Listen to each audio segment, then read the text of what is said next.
Hello everyone, and welcome back to coverage of Grand Prix Khembul. I'm Caillou, and today we're going to be watching the round 2 match between Mattelonian, who's playing a green splash white Brutality Stompy. It's essentially a mostly mono green Stompy deck running some powerful 1-drops like Jericho's Assistant, curving into 2s like Dawnglade Wildbear and Budding Companion that are just huge, and then you have the titular Brutality, to be able to close out games versus more controlling decks and also just generate insane card advantage. On the other end of the table, you have InfinityChef playing a deck that actually I designed, Sultai Reanimator.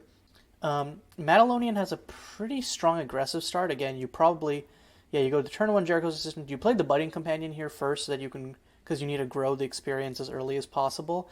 And Budding Companion is one of the few cards that actually can go toe-to-toe with reanimated threats, so you definitely want it out. But InfinityChef has a really good start here. Turn 1 Eavesdrop, turn 2 Stoic Sentinel, turn 3 potential double Let the Truth In. They also already have Thin the Veil, which is a pseudo reanimation spell in and of itself because of its ability to tutor up and free cast if you have 5 or more types, which, since you're going to be milling off Stoic Sentinel, plus getting at least creature instant engrave, there's a pretty good chance. And if you hit a single Grasp at Frail Dreams, that basically instantly gets you to Thin the Veil. So is going to Eavesdrop, drop an Island Engrave, and grab a Profane Grove. Island Engrave makes sense because that's another type. And gets lucky, draws a few more lands in the bargain. You definitely play Stoic Sentinel here. Mana is important, and you want to be able to trade if possible. So yeah, it's going to play the Stoic Sentinel. Can't trade with the Budding Companion, but if things go really south, can trade with the Jericho's Assistant. But for now, you're just using it as mana, because this enables Thin the Veil next turn. If you hit exactly Grasp at Frail Dreams and a creature, doesn't even have to be a reanimation target, it can just be another Stoic Sentinel, then you have turn 3 Thin the Veil, which is the fastest the deck can go off. Don't know what's on top of InfinityChef's library, but we'll be seeing that soon. TM. Looks like they're thinking about it a bit. In chat, InfinityChef saying, this deck is really complex and I thought it would be easy. And I think that is very true. Sultai Reanimator, like, there are some hands where you just have it and you kill them and it's like, okay, whatever. But in most games, because like Reanimator doesn't get off scot-free no matter what. So you have like lots of important lines. And one of them is like, yeah, what decisions as to what you're going to put into grave with Stoic Sentinel. Only mill to Profane Grove. Wonder what they kept on top.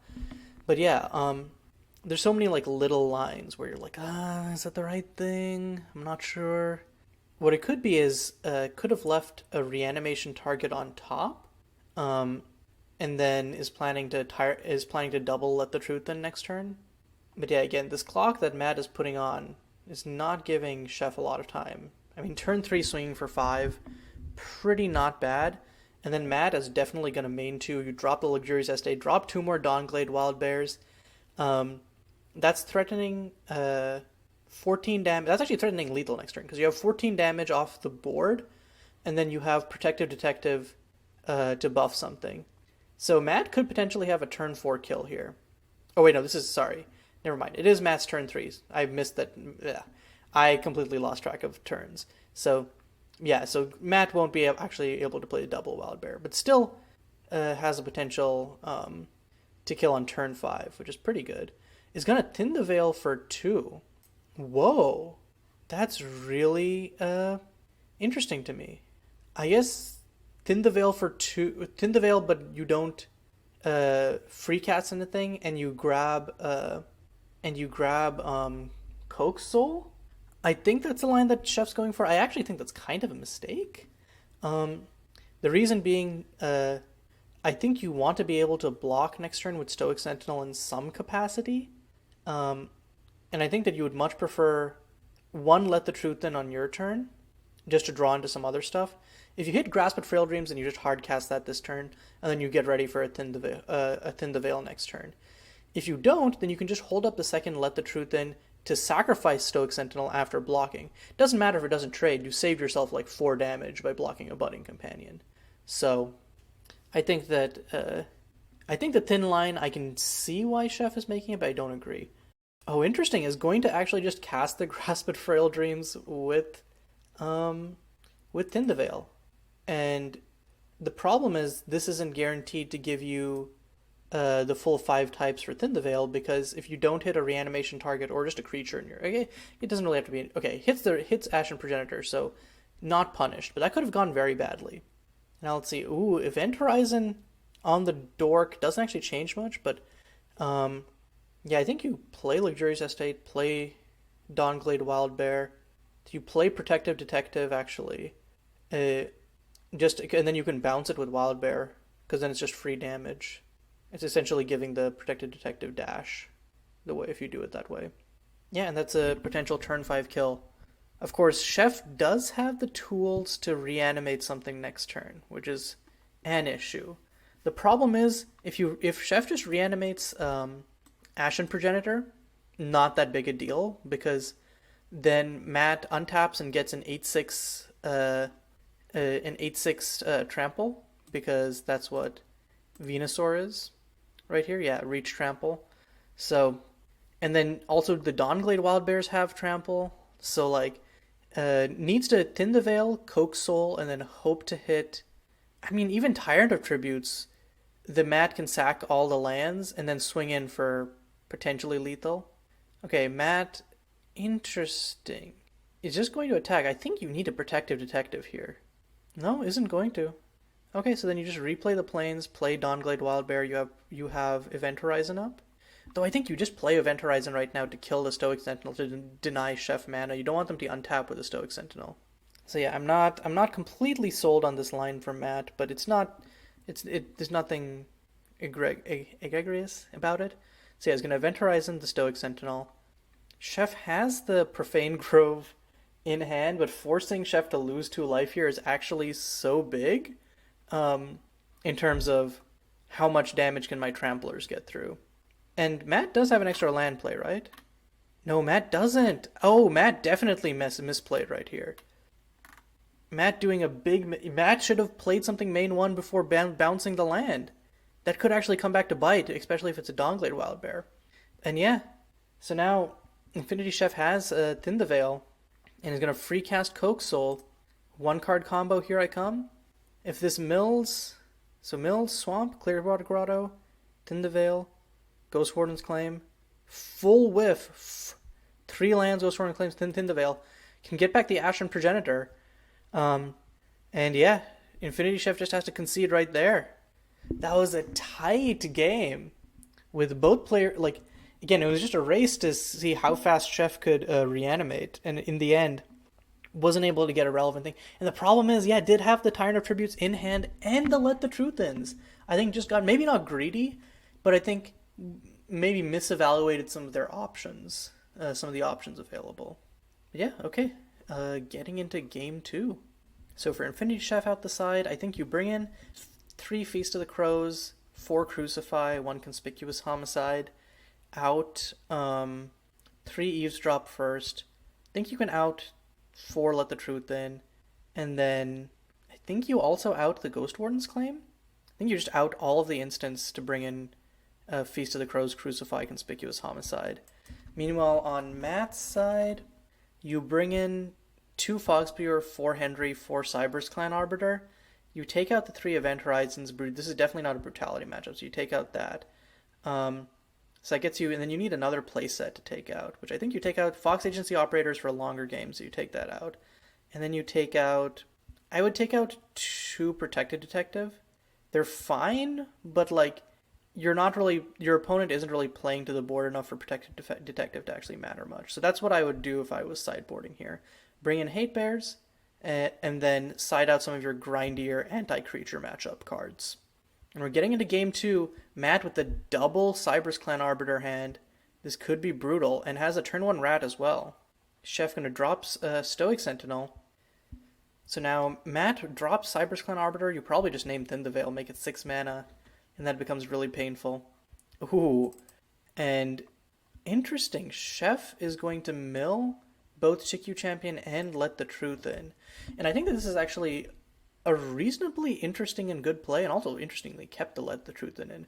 Because What this does allow is next turn, as far as Chef knows, you untap, you thin the veil for 2, play Grasp It for Frail Dreams. You just need to hit a land, and then you're at 5 types. The next turn, even if you don't draw a land, you can thin the veil for Reanimation. So it gives you access to turn 4 Reanimation. Despite the Let the Truth In nominally being good for getting the Chikyu champion out of your hand. But yeah, unfortunately for Chef, Matt has a Cyber's Clan Arbiter. You 100% name Thin the Veil here, because then that cuts you 100% you name Thin the Veil? Yeah. And then next turn you can play Cyber's Clan Arbiter to name Coke Soul, and they're just locked out. And I think that you definitely still attack with Ever-Gnawing Rat here, because Stoic Sentinel is mana production for them. You don't hold it back until it gets 3 counters, because if they block here, you're still totally fine with that. Yep, so it's attacking with the Ever-Gnawing Rat. Chef is just going to take the 2. Draws another land, but has literally 0 things they can play because they went for the Let the Truth In line, or binning the Let the Truth In line. They do have access to Coke Soul next turn if Matt didn't have the second Cyber's Clan Arbiter. And since Matt knows that Chef has Coke Soul, 100% should Windmill Slam the Cyber's Clan. You play Rat, you play Cyber's Clan, you feel pretty good about yourself. And you under no circumstances attack with Cyber's Clan Arbiter, essentially. So yeah, Rat first. Oh no, plays Dawnglade Wildbear. And this is actually, I think, a huge misplay from Matt, because Matt knows that Chef has Coke Soul. Of course, doesn't know that Chef drew another land, but I think it's enough of a worry that you just... And because if they didn't play anything last turn, the things they could have drawn are 5 mana Reanimation, or they drew another Thin the Veil, or they drew a land. So, really, you have to slam the Arbiters to buy yourself time. It's that simple. And the Rats provide enough of a clock on their own. So yeah, Chef just takes the 3 and is going to untap, Windmill Slam Coke Soul. Yeah, play the Swamp, exile Let the Truth In to Stoic Sentinel, and is going to blind flip, and obviously you would prefer to have, Tyrant of Tributes to make Matt sack 4 permanents. Actually, 1, 2, 3, 4, 5, 6, 7. Yeah, 4 permanents, right. And yeah, it looks like did board in the Feast of the Crows. Mills 2 here. I could see an argument for actually reanimating Rom here, but I think that given you have another land in hand, and you have 5 mana already, that means that in 2 turns you can cast it from your grave anyways, especially since the Chikyu champion is going nowhere and you'd prefer to discard it. So I think that, yeah, bringing back the Chikyu champion gives you, essentially gives you, like card advantage in a sense by leaving Rom in your grave. And you're getting blockers from Chikyu champ, so it's not like you're losing out on board. So yeah, Chikyu champion coming down. You probably don't make either Espeon or Pikachu right here. Just take Venusaur. You take the original starter trio and the Snorlax here. Yep, some big beefy bodies. And then you probably just, yeah, the problem is now Dawnglade trades off, Ever-Gnawing Rat trades off. I don't think Matt really has a way to come back from this, to be completely honest. Okay, so Mattelonian going to play the second Arbiter. So now Thin the Veil is going to be double taxed up to 8 mana. Otherwise, next turn could have cast Thin the Veil, has 5 types in grave, you find Coke Soul, and you just reanimate again. And then just plays the Dawnglade Wildburn, passes. Not much else that Mattelonian can do here. Chef going to play the Profane Grove tapped. Next turn has 7 mana and can cast and Rom from grave. And yeah, it's just going to chip away at Matt with the Dragon. It's very much like a boards of who blinks first, except that Matt loses because of the evasion that Chef has on board. Like, ostensibly, Matt has a larger board, but Chef only needs to really kill some... Like, you can't, like... Matt can't attack with the Cyber's Clan Arbiters, because they just get eaten and then Chef Windmill slams something. So really the only aggressive creatures are the Ever-Gnawing Rats and the Dawnglade Wildbears, which you can attack with the and like not have one of them die. The problem is Chef also doesn't have their bear die. So Matt's going to slam the Codename Viridian. This is actually huge because of it taxing the Thin the Veil, but it's actually not huge because Chef has a 7 mana to cast and Rom next turn anyways. Okay, so all of the rats are up to 4/4s. Okay, is swinging with uh all of the four power creatures. If there's any swing that makes sense, it's this one. I don't know that it makes sense, but I guess you have to put on aggression before Chef can outpace the Thin Veils, really. Interesting. So Chef blocks both of the rats, but doesn't block the wild bears. I was thinking that at least you block the one of the wild bears with the turtle. Though, yeah, if you're blocking with the dinosaur, I think you block with the turtle as well. I think that's kind of a mistake, actually. Yeah, I'm not sure how much I mess with that. So Matt bounces Codename Viridian and a land to the Dawnglade Wildbear triggers. I'm really surprised that Matt didn't just bounce two lands. Still can equip the Reach gadget to the Wildbear, but yeah, I think that giving up board presence like that just doesn't make sense. I think you definitely just bounce two lands there, because even if you bounce two lands, you still have a land play that turn, and then next turn you play another land, you're back to four lands, and you won't be off being able to cast Henry. But yeah, so now uh, Chef untaps you. So Chef actually has a choice here. You can play the Dubious Path and then have Thin the Veil online next turn, or you can just play a Swamp and then play Rom this turn. I think playing Rom this turn is honestly just better. Swinging with both the turtle and the dragon? Okay. So Matt gonna take 8, and then main 2 plays the Swamp, discards a Thin and a Chickyu Champ. Rom Rom? Rom Rom. Discards the Dubious Path and the Chickyu Champ. That's actually surprising to me. I think you want the extra land, so that you can at least in 2 turns from now hit 8 mana to be able to play Thin. Because otherwise the Thins are useless, and your opponent knows you have them. Oh my god, the Banish the Ice top deck is actually maybe clutch for Matt? So if you're Matt, hold on. You play Banish the Ice, Exile, and Rom. Your opponent has 2 blockers. They block your... I think that literally Matt would win here if he had kept Viridian on the board. Holy smokes. That misplay is actually coming back to bite Matt so hard right now. Because you banish the Ice and Rom, then you swing with Dawnglade, you swing with everything, let's say. At the current board, Dawnglade gets eaten by a bear. Let's say Cyberus gets blocked by Chickyu Champ. You hit in for exactly 6. If Matt had kept up Codename Viridian, that would have been 3 more damage, that would have been 9 damage. This set would be over right now. This set would be over right now if Matt had just not bounced Codename Viridian to hand. Oh my god. Oh my god. And there's nothing Matt can do about it except take his beatings. Matt just attacking with the wild bears. Yeah, one of them just gets eaten. I think this is just game over at this point, because even if Matt exiled Rom, next turn Chef swings out with everything. What is Matt saying? Yeah, this bear blocks the Dawnglade Wild Bear. So wait, does Matt actually have lethal? Because Matt Dawnglade Wild Bear exiled that. So it's 4 damage plus... It looks like Matt meant to attack with this Arbiters, but then, didn't indicate it? Oh, this is some weirdness. So it looks like Chef is just going to concede there, because they're saying that they would not have blocked the second Arbiter. They would have not blocked the second Arbiter with Chickyu Champion. If they had, that would have left them at 1 life. And that would have been, honestly, the right play, right?